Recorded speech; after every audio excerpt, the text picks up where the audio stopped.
What's going on, everybody? We are back with a brand new video.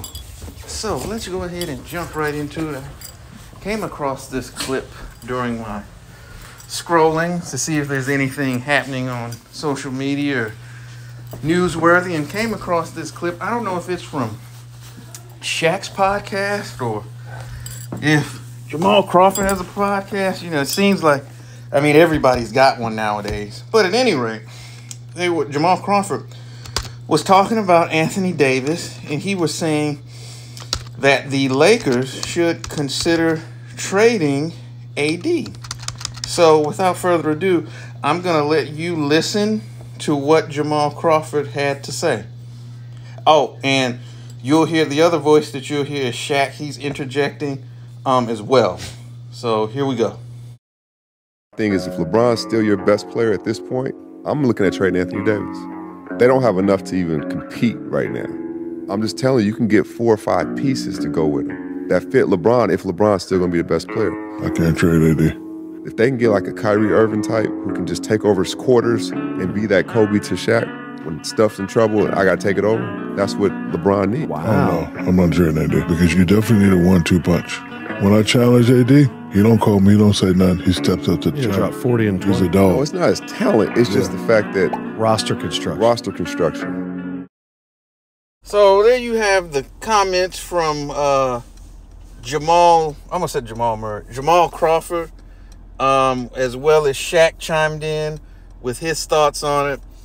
And my take on it is a couple things. One, at a certain level, I could see why Jamaal Crawford would say that. It makes sense if his premise were true. If LeBron is your best player, then yes, it would make sense to make certain roster construction moves to build around your best player.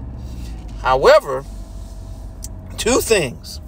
One, you have to take his age into account, and I get it. He's still playing at a very high level at this advanced age. However, he is still 39 and will turn 40 next season. So it stands to reason that it would not be the smartest thing to do to build around a player of that age. There's that. Secondly, he said, and he did preface it by saying, if. I don't think LeBron is their best player. I think it is AD and has been AD for quite some time. AD's major problem has been, of course, injury, which we can't say this year. He was relatively healthy. And then, okay, we had a little bit of a technical issue. I found out it wasn't recording half of what I said. But where I left off before technology so rudely interrupted me was that I was talking about Anthony Davis and some of the things that have stymied his level of play, even though I think he's been the Lakers' best player.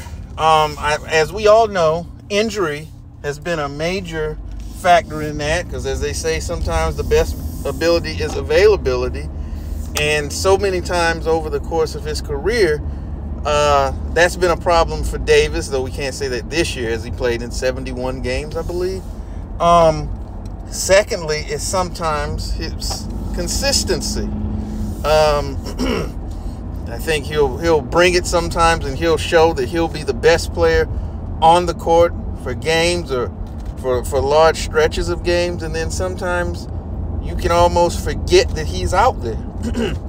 And then a third thing I think somewhat is and I'm using air quotes when I say this, is the system that he plays in, which is difficult for any player, say LeBron James, to really get off, because that particular style of play that they have, by and large, elevates one player and kind of subjugates the talent, skills, and abilities of others. And we somewhat saw that, I thought, in the Denver series, because, like I said, you know, AD would be killing, have 30-some points through 3 quarters, and then he would disappear in the 4th. Now, let me say this. I'm not going to totally blame the system for that, because AD has to realize that he's got it going like that. He's killing. He's got to say, in the words of Keyshawn Johnson, throw me the damn ball and let me try to take us on home.